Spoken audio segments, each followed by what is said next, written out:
Mas vamos à palavra, irmãos. Abra sua Bíblia comigo em Lucas capítulo 14, a partir do verso de número 25. Evangelho de Lucas capítulo 14, a partir do verso de número 25. Eu quero compartilhar com vocês uma palavra que eu quero intitular como o preço do discipulado. É um tema bem interessante e importante nós entendermos e compreendermos à luz da palavra de Deus, para que possamos usufruir, desfrutar e cumprir o plano de Deus para a nossa vida.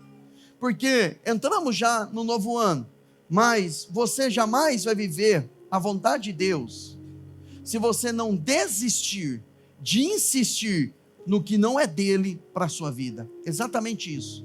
Tem pessoas que precisam desistir de insistir naquilo que Deus não tem para você. Você já insistiu com uma pessoa que Deus não tinha aquela pessoa para você? Não estou falando só no campo amoroso, não. Estou falando na questão de relacional, amizade, ministério, propósito, vocação, projeto. Você insiste em algo, você tem o discernimento no seu espírito que aquilo não é para você, mas aí você insiste. Então hoje, pela palavra, Deus vai ministrar ao seu coração para que você desista de insistir naquilo que Deus não tem para você. Porque nós insistimos em algo que Deus não tem para nós, porque temos dificuldade de nos desapegar. Nós temos uma facilidade para se apegar àquilo ou àquela pessoa que Deus não tem para nós. Nós insistimos em caminharmos um caminho que Deus não tem para nós, porque os nossos olhos se encheram por algo que está diante de nós, e nós achamos ou pensamos que aquilo que está diante dos nossos olhos é o melhor de Deus para nós, porque nós não confiamos que Deus tem o melhor. Então aquilo que está diante dos nossos olhos, nós queremos agarrar, pregar aquilo, prender a nós, e não queremos abrir mão de forma nenhuma. Nós insistimos naquilo que Deus não tem para nós, porque nós não queremos estarmos naquela posição, nós não gostamos de estarmos naquela posição desconfortável, que muitas vezes a vontade de Deus, ela nos insere. Nós buscamos e queremos o conforto, nós buscamos e queremos a vida mansa, mas nem sempre o que Deus tem para a nossa vida é algo confortável, como por exemplo, ter que perdoar, como por exemplo, ter que restaurar, ter que construir ou reconstruir, como por exemplo, obedecer a Ele, andar em santidade, são coisas que geram em nós um desconforto. Mas eu não posso procurar uma rota de fuga e procurar o que é mais fácil. Eu tenho que procurar e viver aquilo que Deus tem para a minha vida. Porque, irmãos, sinceramente, nós vamos passar a eternidade com Ele. Você vai estar com Jesus por toda a sua eternidade. Então você tem que priorizar Ele, você tem que ser sensível para ouvir a voz dEle e descobrir nele o que Ele tem para a sua vida. Então o processo de discipulado é o processo pela qual Deus vai me ensinar a viver o que Ele tem para a minha vida e ajudar pessoas também a viver o que Deus tem para a vida delas. Vamos fazer essa leitura, Lucas capítulo 14, verso de número 25. Uma grande multidão ia acompanhando Jesus. Este, voltando-se para a multidão, disse: se alguém vem a mim e ama seu pai, sua mãe, sua mulher, seus filhos, seus irmãos, irmãs, e até a sua própria vida, mais do que a mim, não pode ser o meu discípulo. Então a primeira vez que ele fala no texto, ele vai falar por 3 vezes, não pode ser meu discípulo. E aquele que não carrega a sua cruz e não me segue, não pode ser o meu discípulo. Segunda vez, qual de vocês, se quiser construir uma torre, primeiro não se assenta e calcula o preço para ver se tem dinheiro suficiente para completá-la? Pois, se lançar o alicerce e não for capaz de terminá-la, todos os que a virem rirão dele, dizendo: este homem começou a construir e não foi capaz de terminar. Ou qual é o rei que, pretendendo sair à guerra contra outro rei, primeiro não se assenta e pensa se com 10.000 homens é capaz de enfrentar aquele que vem contra ele com 20.000? Se não for capaz, enviará uma delegação, enquanto outra ainda está longe, e pedirá um acordo de paz. Da mesma forma, qualquer de vocês que não renunciar a tudo que possui, não pode ser o meu discípulo. Pela terceira vez ele toca nesse assunto. O sal é bom, mas se ele perder o sabor, como restaurá-lo? Não serve nem para o solo, nem para o adubo. É jogado fora. Aquele que tem ouvidos para ouvir, o quê? Ouça. Então o que é que Jesus finaliza aqui, contando isso, ensinando isso? Quem tem ouvidos para ouvir, ouça. Ouça o quê? O que ele disse, né, anteriormente aqui. Vamos lá. O texto, eu até, alguns domingos atrás, eu compartilhei com vocês aqui esse texto, mas trabalhando apenas a ideia de amar o Senhor em primeiro lugar, ou amar o Senhor, ou obedecer ao Senhor por amor e não por medo do inferno, por medo do diabo, por medo de Deus, por medo de perder uma bênção, ou eu vou obedecer a Ele apenas para obter uma bênção. Não, tudo tem que ser estabelecido pelo amor.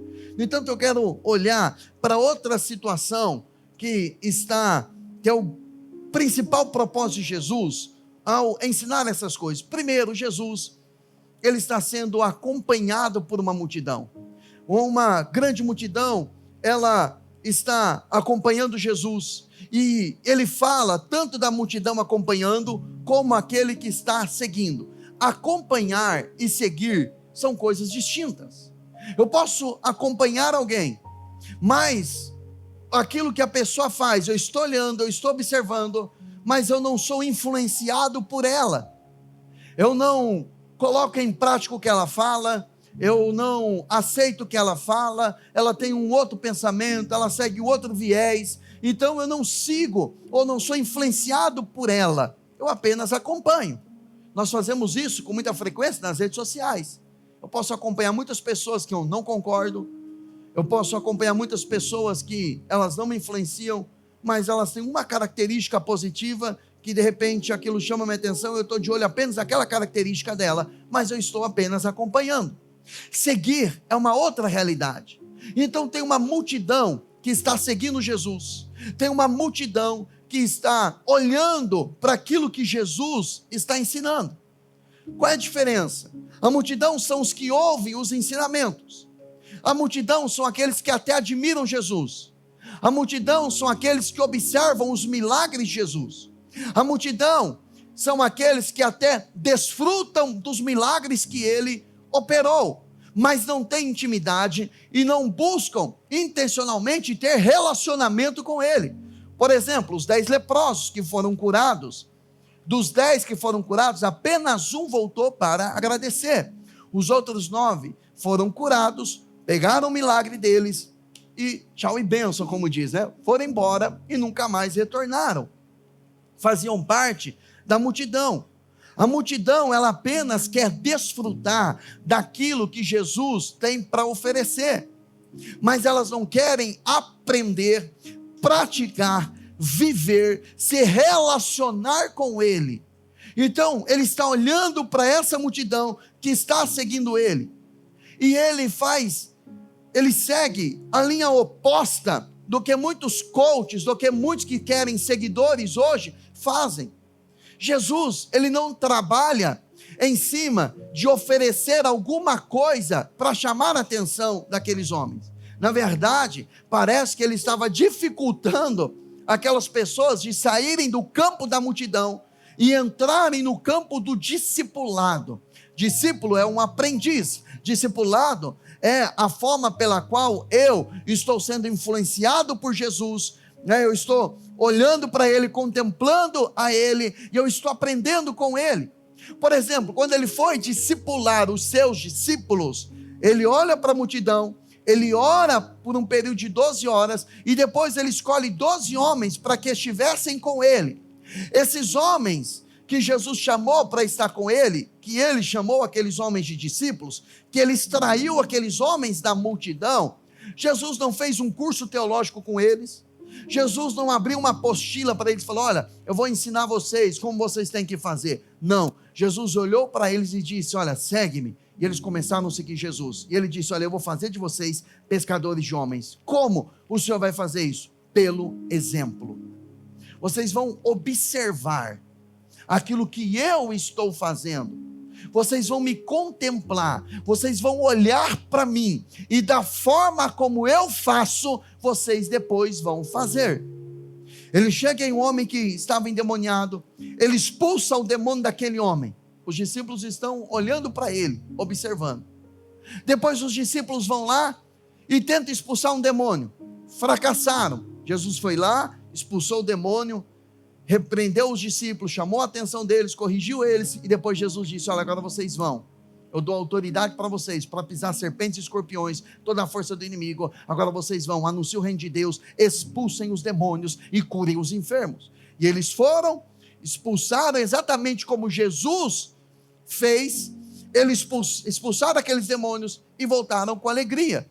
Depois Jesus encheu eles com o Espírito Santo. Na verdade, ele liberou uma promessa, né? Daqui a alguns dias, depois que Jesus ressuscitou, vocês vão receber o poder do Espírito Santo que vai vir sobre vocês, vocês vão ser minhas testemunhas. Eles foram cheios do Espírito Santo em Atos capítulo 2 e começaram a pregar o Evangelho, começaram a anunciar a palavra e a fazer exatamente como eles viram Jesus fazendo. Então Jesus chamou aqueles homens para caminhar com ele. Então, na proporção que eu estou caminhando com Jesus, me relacionando com ele, eu saio da posição daquele grupo da multidão, que são aqueles que estão admirando, para fazer parte do grupo daqueles que estão contemplando Jesus. Samuel Whitfield escreveu um livro, eu não li ainda, eu estou esperando chegar esse livro, que diz: discipulado começa por contemplação. Ou seja, eu contemplo Jesus, eu estou olhando para ele, e olhando para ele, contemplando ele, adorando ele, amando ele, ouvindo os seus ensinamentos, então eu estou sendo influenciado por ele. Então eu começo a aprender, eu saio do grupo da multidão. Irmãos, Deus intencionalmente trouxe essa palavra ao nosso coração, porque o objetivo é que você saia da multidão e entre no grupo daqueles que vão aprender com ele, para depois serem enviados por ele, para serem exatamente instrumentos de Deus. Agora, qual é o perigo de não transitar da multidão para o grupo dos discípulos? É que a multidão um dia está gritando: eu amo você, que milagre extraordinário, é o Filho de Deus. No outro dia, aquela multidão está gritando: crucifica, crucifica, crucifica. Então hoje a pessoa está admirando a obra, hoje a pessoa está admirando a igreja, mas se ela não começa a aprender com Jesus, o mesmo que elogiou hoje, amanhã vai se tornar um crítico no meio da multidão. E aí, ao invés de contemplar Jesus, aprender com ele e viver o propósito de Deus, torna-se aquela pessoa que apenas critica. Se você se aproximar, você vai ver defeito. Ninguém tem um casamento perfeito. Eu não tenho um casamento perfeito, eu não tenho uma família perfeita. Minha família é uma bênção, meu casamento é abençoado, meus filhos são uma bênção, mas nós não somos perfeitos. Se você se aproximar, você pode se frustrar. Se você criou na sua cabeça, mentalizou algo que é um castelinho de sonhos, se você se aproximar, você vai ver defeitos. Mas é por quê? Porque somos gente como qualquer pessoa. Agora, quando a pessoa ela tem essa intencionalidade de olhar para Jesus, aprender com ele e ser um instrumento de Deus, ela deixa de ser apenas alguém que faz parte da multidão e ela passa a ser alguém que vai entrar no discipulado. Discipulado, ele é nada mais nada menos que se colocar na posição de contemplar Jesus, de aprender com ele, e também discipulado é a capacidade dada por Deus para influenciarmos pessoas. Você foi chamado para isso.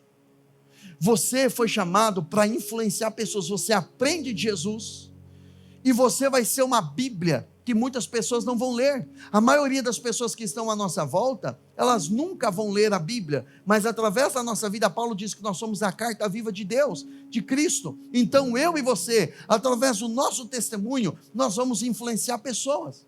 Você influencia os seus filhos quando você está orando, quando você está vindo à igreja, quando você está obedecendo a palavra, quando você está andando no caminho certo, porque eles aprendem por observação. Eles aprendem por contemplação. Não é o que nós falamos, mas é como procedemos, é como agimos. E as pessoas que você vai ganhar para Jesus, que Ele vai usar você como instrumento para ganhar uma pessoa para o reino de Deus, essa pessoa ela vai olhar para você e ver o seu procedimento, e não aquilo que você fala, e não aquilo que você prega, mas como você vive. Então você, querendo ou não, você foi chamado para influenciar uma pessoa. Então a maneira como você age, a maneira como você reage diante das situações, vai fazer com que os seus filhos cresçam e aprendam isso. Se você amar Jesus, os seus filhos vão amar Jesus. Se você amar a palavra, os seus filhos vão amar a palavra. Se você amar ler, os seus filhos vão amar a leitura. Se você fizer devocional, os seus filhos vão fazer devocional também. Mas, se você for uma pessoa que realmente não tem essa vida entregue ou rendida ao Senhor, a sua família também não vai se render.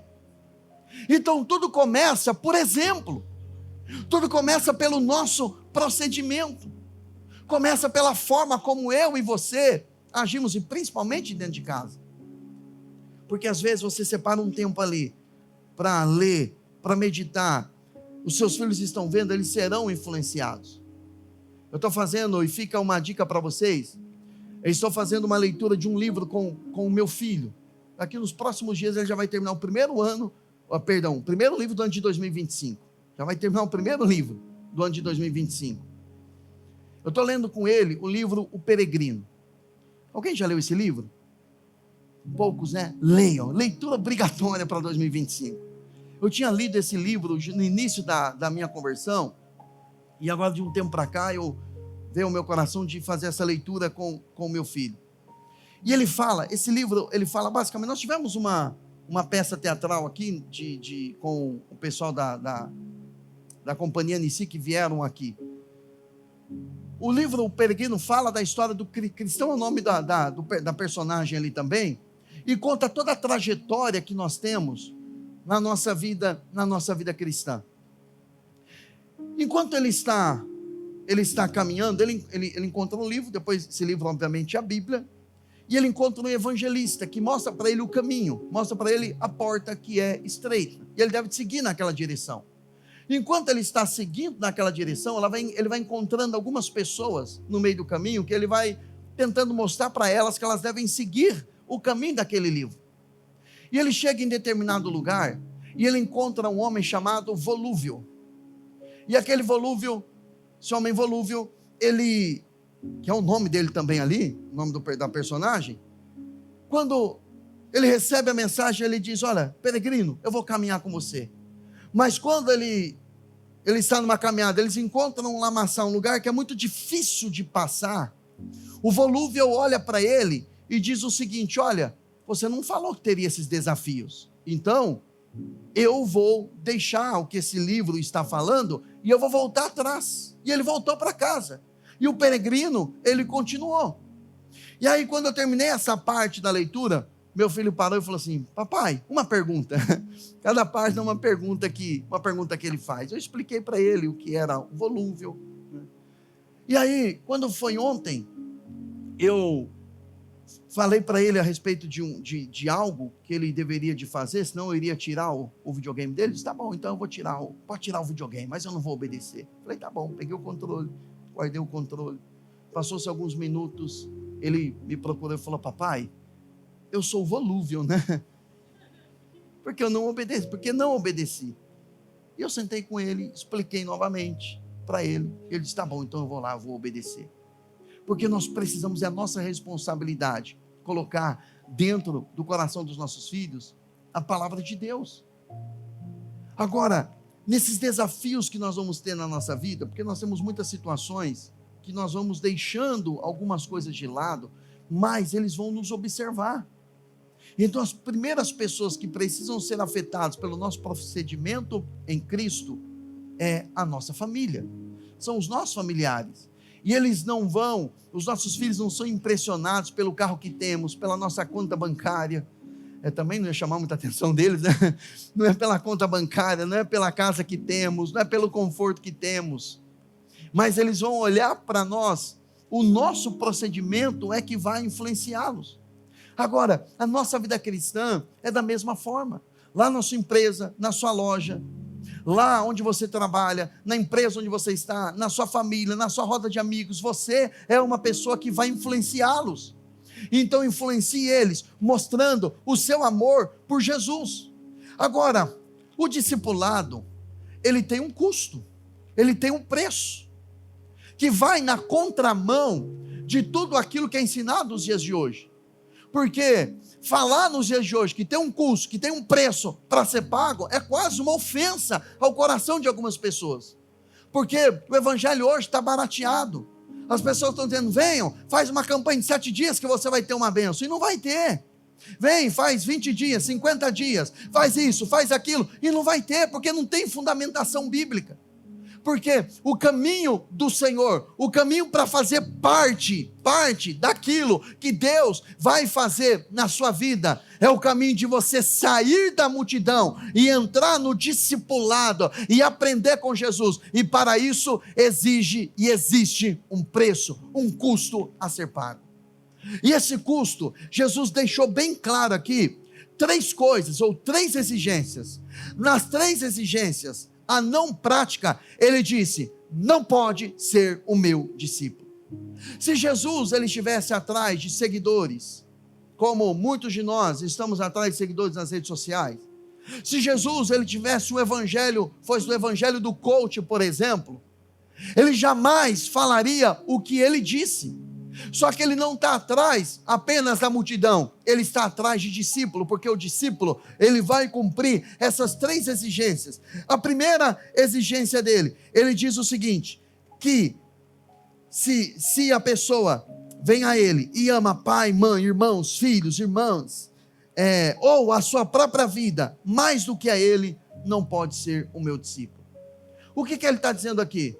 Que para seguir a ele, tornar-se discípulo dele, você precisa amar ele, o relacionamento com ele, mais do que qualquer outro tipo de relacionamento que você tem na sua vida. Veja bem, ele não está dizendo para você amar menos a sua família, ele não está dizendo para você amar menos os seus irmãos, ele não está dizendo para você não amar a si mesmo, nada disso ele está sendo dito aqui, mas ele está falando que você tem que amar mais a ele. Você tem que amar mais a ele do que a sua própria vida. Você tem que amar mais a ele do que o teu marido, mais a ele do que você ama a tua esposa, mais a ele do que você ama os teus filhos. Porque se você não ama Jesus mais do que essas pessoas, o amor que você está oferecendo para a sua família, para os seus irmãos ou para si mesmo é um falso amor. Porque o verdadeiro amor é você amar a Jesus sobre todas as coisas. É você amar estar com ele, amar estar na presença dele, amar gastar tempo com ele, é ir para a presença dele, não para pedir, não para receber um milagre, não para receber uma resposta, embora isso faz parte do evangelho, mas é você estar na presença dele e dizer para ele, Jesus, eu estou aqui porque eu te amo, eu estou aqui porque eu amo a tua presença, eu estou aqui porque eu amo estar com o Senhor, eu estou aqui porque eu vou passar a eternidade contigo, eu quero gastar tempo, eu quero me relacionar com o Senhor, eu quero ouvir a sua voz. Quanto tempo faz que você não gasta um tempo para ir para um ambiente de oração, simplesmente para você falar para ele, Jesus, eu estou aqui hoje, não é para pedir nada, eu estou aqui porque eu amo a tua presença, eu quero me encher do Senhor, eu quero gastar tempo contigo, como eu amo a sua palavra, como eu amo a sua voz, como eu amo estar no meio dos irmãos, como eu amo estar na igreja, eu amo estar no ambiente da sua palavra, mas acima de tudo isso, eu amo é a sua presença, eu amo me relacionar, eu amo ouvir a sua voz. Irmãos, não tem coisa melhor do que você olhar para a palavra e dizer assim, olha, eu amo essa palavra, como eu sou apaixonado por essa palavra, eu amo a palavra de Deus. Como é bom você ter no seu coração, poxa, eu amo adorar Jesus, cantar louvores a Ele. Como eu amo ouvir a voz do Espírito falando no meu espírito. Como eu amo estar na presença dele. Eu estava falando com o Paulo, falei, Paulo, toda vez que eu vou para a oração, nós estamos vindo ao ambiente de oração, meu coração começa a pegar fogo, queimar, é como se o Espírito Santo acendesse uma tocha dentro do coração. Irmão, não tem coisa mais prazerosa do que você ter relacionamento com ele. Às vezes eu tenho a impressão que eu vou para um ambiente de oração, quando eu saio daquele ambiente, eu falo, meu Deus, eu esqueci, eu não orei nem pela minha família, eu não orei nem por mim mesmo. Às vezes eu saio do ambiente de oração, eu não orei por ninguém, nem por mim mesmo, só contemplando a presença dele. Mas aí vem a voz dele, enquanto nós estamos adorando, enquanto estamos gastando tempo na presença dele, ele está cuidando da nossa casa, ele está cuidando da nossa família, ele está trazendo para nós e dando a nós tudo aquilo que nós precisamos. É você entrar nesse ambiente de contemplação, de amar a ele, de subir o nível da imaturidade, do dai-me Deus, e dizer a ele, Senhor, eu me ofereço a ti. Eu ofereço o meu coração, eu ofereço a minha vida, eu estou à sua disposição, eu me rendo ao Senhor.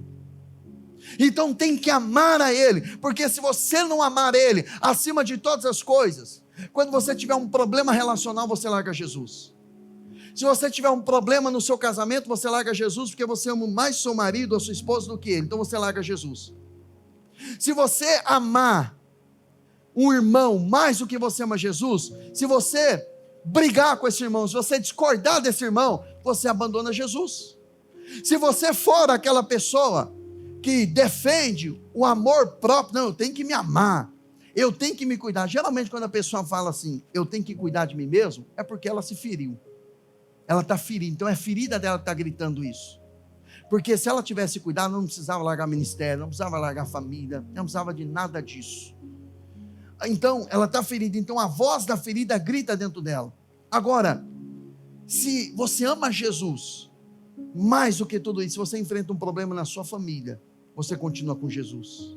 Se você enfrenta um problema com seus filhos, você continua com Jesus. Se você enfrenta um problema de relacionamento com irmãos, você continua firme com Jesus. Se você enfrenta um problema emocional, porque todos nós somos suscetíveis a isso, você continua cuidando de você, você vai amar a si mesmo, obviamente, mas você vai amar mais Jesus. Então a sua vida passa a ser norteada por amor a Ele. Então Ele diz, se você não me ama mais do que qualquer outro relacionamento, você não pode sair da multidão e entrar no grupo dos meus discípulos. A pergunta é, você se habilita, você se oferece a sair da multidão? Ou a multidão é muito confortável para você? Irmãos, é muito bonito sairmos do culto e falar, puxa, que palavra bonita do pastor, que louvor bonito, o irmão canta bem, a irmã canta bem, que igreja bem receptiva, que recepção maravilhosa, que isso, que aquilo, que ministério infantil tremendo, glória a Deus por essa igreja. Mas irmãos, não é apenas isso que Ele requer de nós. Nós estamos aqui para nos tornar um grupo de fariseus, nós estamos aqui para nos tornar um grupo de pessoas que amam Jesus acima de todas as coisas, mas nós vamos ser pessoas que vão ser influência na vida daqueles que estão numa vida de pecado. Eu estou num ambiente onde tem muita prostituição, tá bom, não tem problema, eles estão na prostituição, mas eu estou na santidade e eu vou influenciar eles para a santidade. Eu estou num ambiente onde todo mundo conta mentira, perfeito, eu não preciso sair daquele ambiente, eu vou ser uma influência de Jesus ali, eu vou ser uma cópia de Jesus ali, e eu vou demonstrar a eles que existe um caminho muito melhor, um caminho excelente, que é o caminho do Senhor. Então eu vou discipulá-los ali pelo meu exemplo. Agora, a segunda coisa que ele exigiu, aquele que não carrega a sua cruz, não pode, e não me segue, não pode ser o meu discípulo. Irmãos, aqui ele aperta um pouquinho mais, porque ele diz, aquele que não tomar a cruz e me seguir, não pode ser o meu discípulo. Quando nós falamos de cruz, nós não temos noção, irmãos, na nossa cultura, o que significa isso, o que significa esse dizer de Jesus.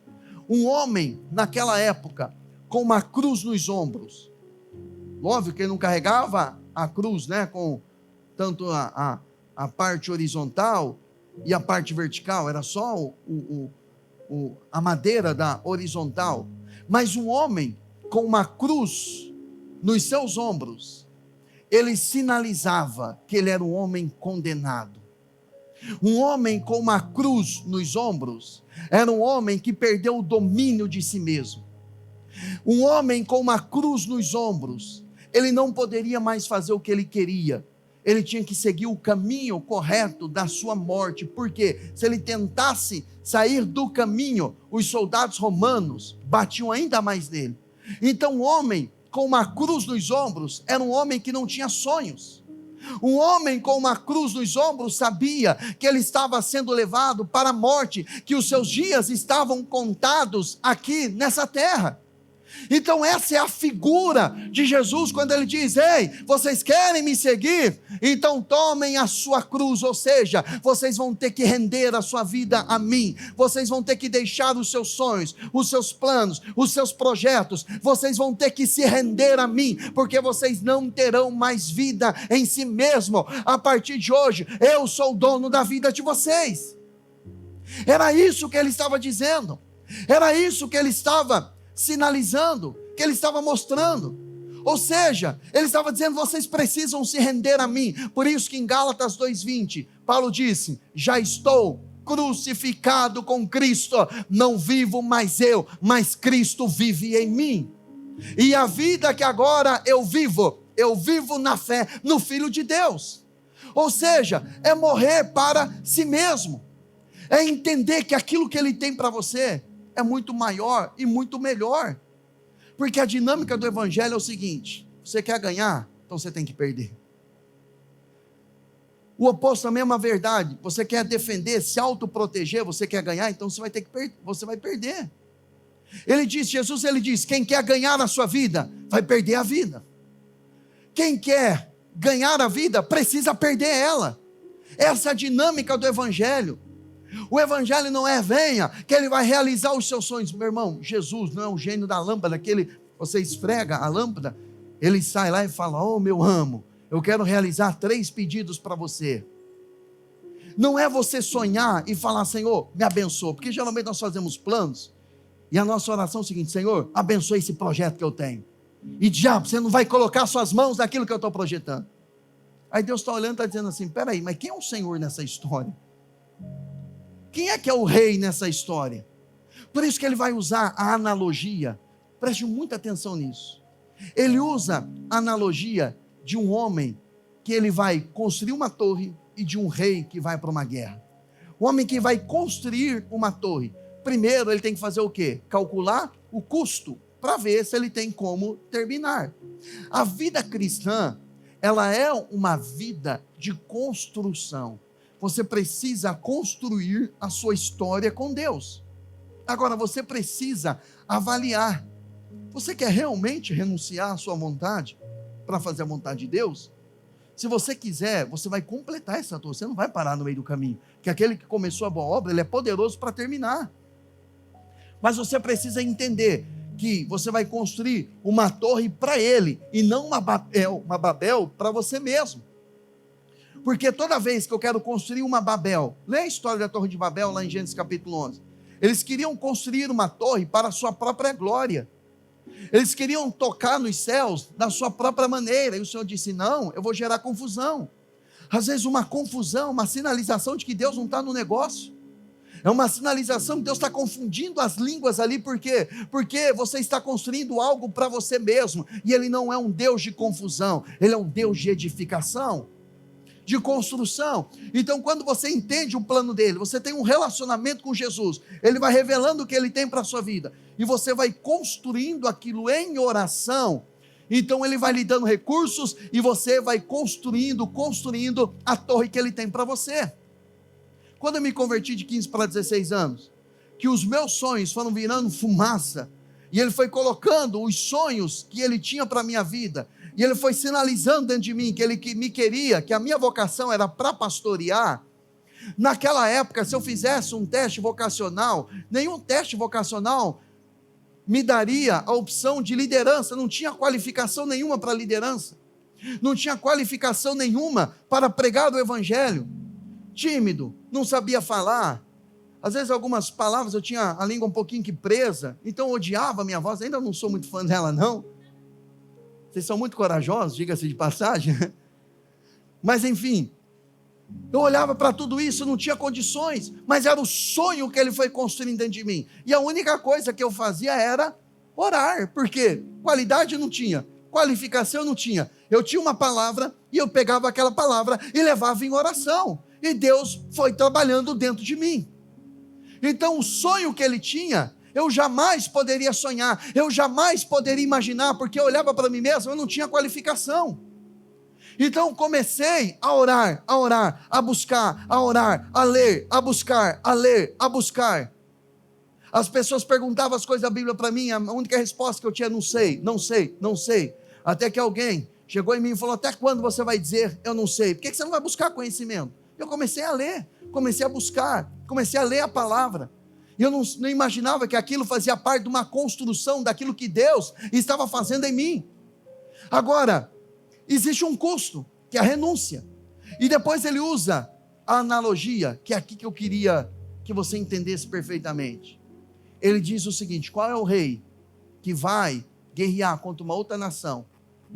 E quando ele olha para aquela nação, e ele vê que a quantidade de soldados que ele tem, não tem como ele lutar contra aquele outro reinado, o que é que ele faz? Levanta a bandeirinha branca e diz, eu quero paz com você. Irmãos, que rei é esse? Se ele está falando do discipulado, não é um inimigo. Jamais ele diria para você se render ao inimigo. Esse rei, que o outro rei vai se render a ele, é Jesus. Ele é o rei dos reis, é o Senhor dos senhores. Até quando você vai querer bater de frente com ele? Até quando você vai ficar degladiando com Jesus? Até quando você vai querer ficar indo do lado oposto dele? Se você não teve um ano de 2024 abençoado, é porque você ficou batendo de frente com aquilo que ele tem a você. O meu conselho de todo o coração a você é, levante a bandeira branca e fale, Jesus, eu me rendo ao Senhor. Eu me rendo a Ti, eu me rendo à Sua vontade. Eu não vou ficar brigando com o Senhor. Eu não vou ficar achando que o Senhor está errado. Eu não vou ficar olhando para o Senhor e falar, não, mas eu não quero, eu não vou fazer. Meu irmão, quem somos nós? Quem é o barro para chegar ao seu Criador e falar, por que você me criou desse jeito? Quem somos nós para chegar diante dele? Quem tem sabedoria para convencê-lo, para persuadi-lo? Meu irmão, o que ele tem para você é muito melhor. Então, quanto mais você ficar segurando, mais você vai sofrer. Ou você acha que ele vai se render a você? Que ele vai dizer, não, olha, realmente, Bruno, eu acho que eu estava errado, mas você está certo. O que você pensa é melhor do que eu penso para você, irmão. Longe de mim tal coisa. Então o convite dele a você nessa noite é, levanta a bandeira branca, se renda, renda-se e viva, não se renda e morra. Essa é a dinâmica do Evangelho. Se renda a ele, se renda à vontade dele, saia do pecado, abandone o pecado, deixe o pecado, largue o pecado, fuja do pecado, arranque o pecado da sua vida. O pecado está te cegando, o pecado está te matando, o pecado está destruindo os sonhos de Deus para a sua vida. O pecado está afastando você do propósito de Deus. O pecado está afastando você da presença de Deus, está tirando a sua essência. Então se renda a Ele, tire o domínio de você mesmo, entregue o seu domínio nas mãos dele. Diga, Senhor, a partir de hoje, eu não tenho mais domínio da minha vida, eu me rendo, e o Senhor vai ter domínio sobre a minha vida. Sabe por que a Bíblia diz o seguinte, que nós somos transportados do império das trevas, está lá em Colossenses, capítulo 1, nós somos transportados do reino das trevas, e levados para o reino do Filho do seu amor, que é Jesus. Transportado, preste atenção, império, tem um imperador que mandava, determinava, e ele nos tirou do império e nos colocou no reino. Esse reino, ele é rei, que é o rei dos reis, Senhor dos senhores. E para esse rei, você tem que dizer a ele, Jesus, eu entrego o domínio da minha vida nas tuas mãos. O Evangelho é isso, é renúncia. Você precisa carregar a cruz nos seus ombros. Você precisa carregar a cruz sinalizando, olha, eu morri para mim mesmo. Eu morri para a minha vida, já estou crucificado com Cristo, não vivo mais eu, mas Cristo vive em mim. A partir de hoje, é Ele que vai viver na minha vida. Você vai entender perfeitamente agora Romanos 8,36. Olha o que diz Romanos 8,36. Paulo entendeu isso, por isso que ele diz: eu estou crucificado com Cristo, como está escrito, Romanos 8,36, por amor de ti, enfrentamos a morte todos os dias, somos considerados como ovelhas destinadas ao matadouro. Por que ele estava dizendo isso, irmãos? Porque ele entendeu que ele tinha que morrer para ele mesmo, para si mesmo, porque o que Deus tinha para ele era muito melhor. Se ele, Paulo, quisesse continuar como matador, ele não se renderia a Jesus. Mas a partir do momento que ele matava cristãos, antes de ele se converter, quando ele conheceu Jesus, que ele cai no chão, que ele se rende ao Senhor, ele deixou de ser alguém que matava, para ser alguém que estava sendo destinado ao matadouro todos os dias, porque todos os dias ele carregava a sua cruz. Então eu e você precisamos carregar essa cruz. O problema é que nós olhamos muito para a carta aos Efésios. A carta aos Efésios fala que estamos posicionados, assentados no trono juntamente com Jesus. No entanto, antes de Jesus subir aos céus e assentar no trono, ele passou pela cruz. Não existe trono sem cruz. Obviamente, o evangelho não é deixar você na cruz, mas a cruz é uma passagem. Você passa por ela, morre para si mesmo, morre para a sua vontade, e aí você vai para o trono. E aí você vai reinar com Cristo Jesus, porque você vai viver e vai cumprir o plano dele na sua vida. Quem está entendendo, diga amém. Amém, irmãos? Agora, uma outra coisa, ele fala no verso 33, da mesma forma, qualquer de vocês que não renunciar tudo o que possui, não pode ser o meu discípulo. A terceira coisa que eu preciso fazer, ou a exigência dele, para que eu me torne um discípulo dele, é a palavra renúncia. Então é amar a ele, morrer para si mesmo e renunciar tudo o que possui. Óbvio que essa renúncia, ele está falando de abrir mão de algo que é pecaminoso, ou abrir mão de algo que não tem a ver com o propósito de Deus para a minha vida. Então, para viver aquilo que Deus tem para você, você tem que soltar algumas outras coisas, você tem que deixar de praticar algumas coisas. O pecado, não preciso nem conversar com você, pecado você sabe que tem que abandonar, você tem que deixar, é renunciar. Não é simplesmente deixar. Na verdade, ele usa a palavra renúncia, porque renunciar significa algo que dói, que você não quer. Eu estou renunciando, mas é seu, pertence a você, sim, pertence, mas eu estou abrindo mão disso, eu estou deixando isso. Por quê? Porque eu não vivo mais por mim mesmo, mas eu vivo o plano que Deus tem para a minha vida. Agora, quando eu sigo essas exigências, eu vou me tornar como o sal. Ele fala que o sal, se ele perder o sabor, ele só serve para ser jogado fora. Para que serve o sal? Para conservar, para temperar.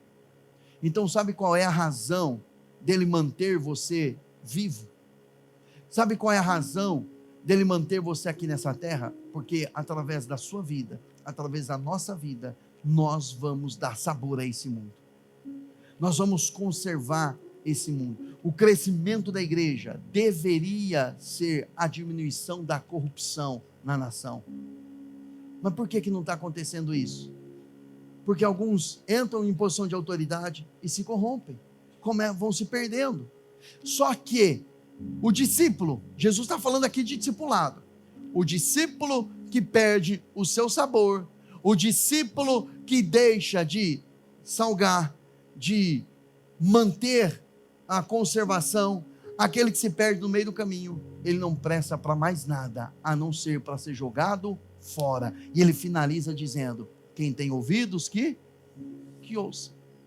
Então, quando ele fala de uma torre, de construir e ir até o fim, ele está falando do sal, que se a torre ela não for construída, sinaliza o sal que perdeu o sabor. que ele só serve para ser jogado fora. Meu irmão, Jesus não criou você, não deu a você um propósito para jogar você fora. No entanto, se você continuar morno, o que é morno? É você pegar a água do Espírito, pegar uma água quente, você mistura com uma água gelada, as duas misturas dá uma água morna. É você pegar as coisas do reino de Deus, é pegar as coisas pecaminosas, fazer uma mistura, achar que está tudo certo, achar que tudo é normal. E Jesus diz que para tal pessoa, ele fala lá na carta, no livro de Apocalipse, ele diz que eu estou a ponto de vomitar-te. Irmão, que expressão dura é essa? A ponto de vomitar, ele está dizendo para a igreja dele. Ele não está falando para quem não conhece ele. Ele não está falando para pessoas que não reconheceram o seu senhorio. Ele está falando para a sua igreja, para a sua igreja. Se vocês forem mornos, eu estou a ponto de vomitar vocês. Eu não me lembro qual igreja, se foi a igreja Laodiceia. Laodiceia? Assim, porque é morno, nem frio, nem quente, estou prestes a vomitar você da minha boca. Ao anjo da igreja em Laodiceia escrevo: eis o que diz o Amém, a testemunha fiel e verdadeira, o soberano da criação de Deus. Está falando de Jesus aqui. Conheço as suas obras, que você não é frio nem quente. Gostaria que fosse frio ou fosse quente. Essa é a vontade dele. Por quê? Porque o frio, quem está frio, que é aquela pessoa que ainda não reconheceu Jesus, o frio pode esquentar e tornar-se quente. Quando ele fala, eu gostaria que fosse quente, ou seja, eu queria que você estivesse queimando pela minha presença, seu coração queimando por mim. Mas, como? Assim porque é morno, nem frio e não é nem quente, estou prestes a vomitar você da minha boca. Ou seja, é um tratamento diferenciado. Se para ser abençoado, irmãos, Deus faz diferença do seu povo com outro povo, faz. Aquele que anda em obediência, aquele que anda na palavra, obviamente vai ser mais abençoado, sem sombra de dúvida. Estou falando de bênção, estou falando de salvação. Obviamente vai ser muito mais abençoado, porque tem pessoas que desfrutam de uma intensidade maior da presença de Deus e outros nem tanto. Porque aquela pessoa que desfruta mais é aquela pessoa que busca mais, se dedica mais, ela vai ter mais. Agora, o que é frio ele pode esquentar, mas o morno, você percebe que com o morno ele diz, eu não vou trabalhar no morno. Eu não vou pegar quem está morno, vou jogar mais água quente para que a temperatura dele comece a subir. Não, ele diz, eu vou vomitar da minha boca.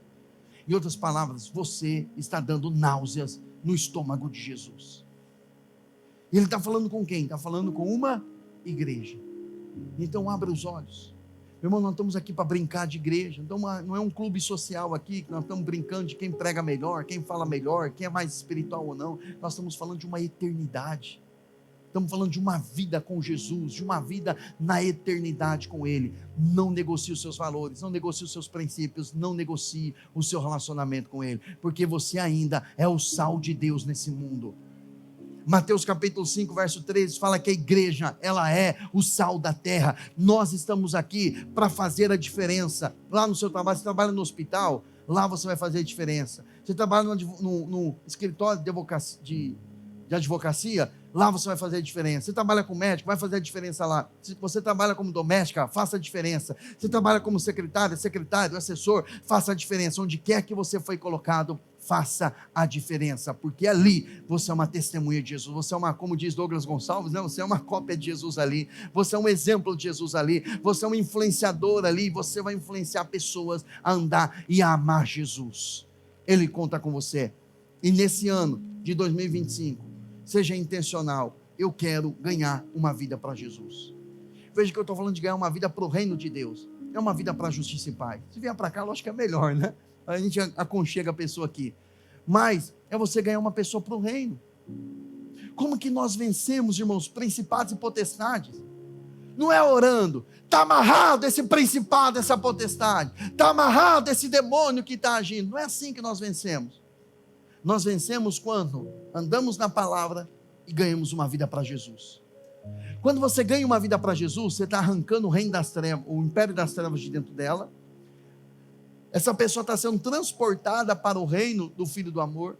Então ali foi estabelecido o reinado de Jesus. Aí você vai e ganha outra pessoa. Então você tira aquela pessoa do império das trevas. Você ganha outra pessoa, então assim você vai saquear o inferno. É assim que você vai saqueando. É assim que você vai vencendo. É assim que você vai estabelecendo o reino de Deus. Às vezes a pessoa não vai ficar aqui conosco, às vezes a pessoa vai para uma Assembleia de Deus, uma presbiteriana, para uma batista, para uma igreja saudável. Mas é o reino que está ganhando.